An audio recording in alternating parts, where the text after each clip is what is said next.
Since this manga dropped a few days ago, I can only think about it. Cause to me, this piece has something that the manga industry has been lacking. Something so pure and rare nowadays that it just hit me like a truck of an isekai anime.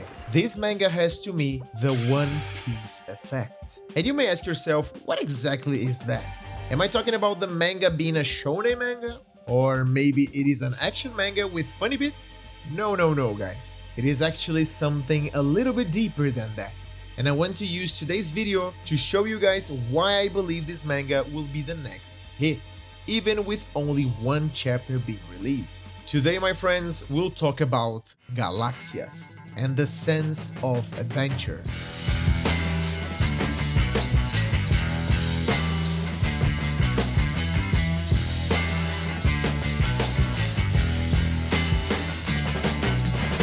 Before we start, I just want to say that this video is completely based in my experiences and opinions. I would love to read your takes about it in the comment section, so feel free to speak your mind and subscribe if you enjoy the content. So let's start. When I first read One Piece, I was around 11 years old, and the manga really caused an impression on me. Well, up until this day, it is one of my favorite pieces of media, but I want to focus on why it caused an impression on me. It was not because of the art, it was not because of the world building. What really grabbed my heart was the sense of adventure. We have this protagonist, Ruffy, that wants to become the king of the pirates. And how will he do that? By having this crazy adventure where he doesn't know exactly what to do, but he knows that he has to explore the world. He cannot accomplish his goals if he doesn't go on this huge odyssey. My younger self got so interested in this type of story that I've been looking for mangas like that ever since. I came across a few ones that came close, but there are actually two that deserve to be mentioned here, as they also have this One Piece effect I'm talking about. The two mangas being Hunter x Hunter and Manga. Both will soon have the spotlight, as I want to make a couple of videos about them, but today we're here to talk about Galaxias. That with only one chapter, I can say with confidence, that will be big. Have you ever watched the movie Ratatouille? Well, there is a particular scene that really expresses what I'm trying to say here. The scene being the food critic eating the protagonist's dish and getting reminded of his childhood. Just like Galaxias and One Piece to me. As I went through the pages, something inside of my soul just started to tingle. Like I felt like that before. The magic of the unknown, the wish for adventure. I just felt as I was reading One Piece for the first time. This first chapter has everything that a first chapter needs. It is exciting, it presents the characters very well, it leaves a mysterious vibe in the air, and it shows the essence of its story. If you can support the author by reading the chapter directly from Kodansha's official site, I highly recommend it. If not, read it from other sources, but don't forget to buy the volume once it's available in your region. Now let me finally introduce the manga to you guys. The premise goes a little bit like this. It's been 10 years since the assassination of the Dragon King, the land's most powerful ruler. Off in the corner of the kingdom, where tailed dragon folk dwell, Gio, a human girl, yearns for adventure and an escape from rural life. However, when she meets the mysterious amnesiac young man Nereid, Gio's life turns upside down. With courage and curiosity knocking on the door, the two of them find the ultimate adventure waiting for them. A traditional battle fantasy from a rookie artist begins. I want you guys to really experience this first chapter by yourselves. That's why I won't focus too much on the plot at first, but I want to talk a little about the characters and vibes of this piece. Okay, in this story we have two main characters. Let's start with Gio, not Dio from JoJo, okay? Oh, okay, now it's better. Gio is a cheerful girl that craves for adventure. Since she was a little kid, she has been reading adventure books and learning about the world from her private library. There's just one problem. Her father, the mayor of the village, who is actually a dragon folk, does not allow her to leave, saying that being an adventurer in these days is just a waste of time, as no one cares about that anymore. The world's tallest peak has already been conquered. The mysterious ancient texts have all been translated, and the demons of the jungle are just relatives of cats. There aren't any adventures left anywhere. But Gio doesn't care about that. She wants to be just like her hero, the greatest adventurer ever, Yuri Host. who the mayor actually hates, by the way. Not that Gio must be this crazy adventurer who will discover something never seen before, but she wants to leave her island and go on a journey, meet lots of people, see lots of things, and put all of it in a book. Then kids in the future could read it and get excited, just like her. And there's this comment from Gio that really stuck on me. It's not fair, huh? You can't choose when to be born. Showing a very humane trace from her. The concept of nostalgia is a huge one. We hear some young people saying that the 90s, 80s, 70s, even the 60s were better, like the present will never be enough. We are never satisfied with how things are, cause it would be better to be born a couple of years before.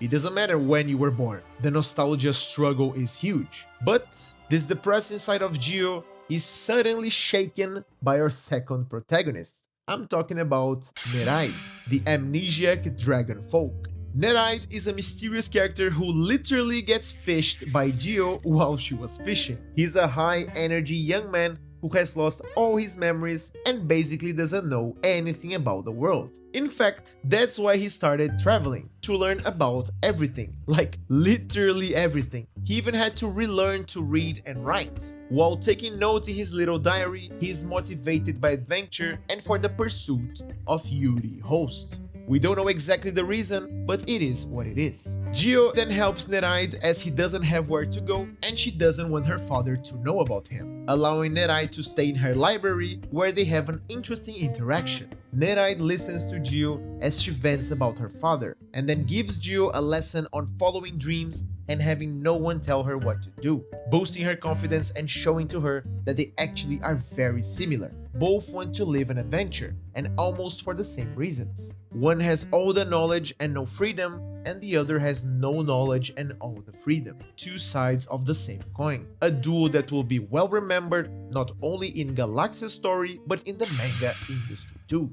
Now I'll start with the spoilers of this first chapter and our conclusion. So if you want the full experience beforehand, pause this video and come back after reading the chapter. Okay, so after Nereid talks with Gio, they split as he wants to keep moving to other islands. Then something crazy happens. A character claiming to be the Royal Knight of the Dragons shows up and starts killing everybody in his way, saying that he's seeking the daughter of a traitor, the daughter of Yuri Host. We get to understand that the mayor is not actually the father of Gio. He was a friend of Yuri who was trusted to take care of her. He has never allowed Gio to leave the town because he was trying to protect her. The knight, after almost killing Gio and the mayor, gets surprised by the girl, who kicks the villain in the nuts. Which, by the way, is a hella funny panel. This manga has some gag moments that are really something else. But let's focus back here. When the Dragon Knight is about to finish Gio, our second hero shows up once again,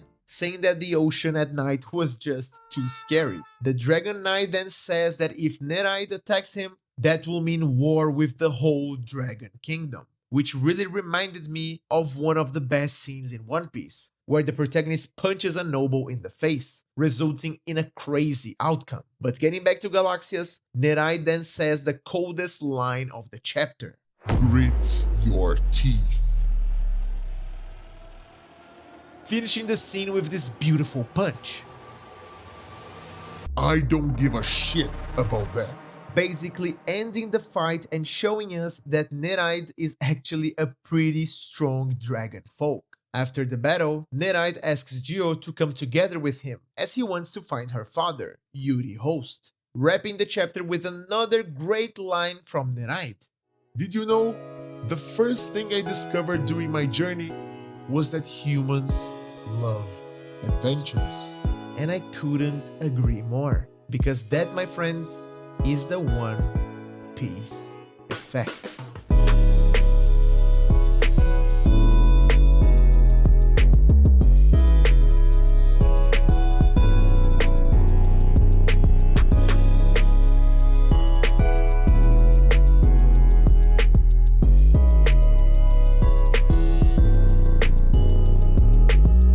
Thanks a lot for watching, leave a like and subscribe for more, support Galaxias and its author, keep being hungry for adventures, keep fighting for your dreams, keep moving forward, and of course, keep reading manga. Bye! The One Piece! The One Piece is real! Can we get much higher?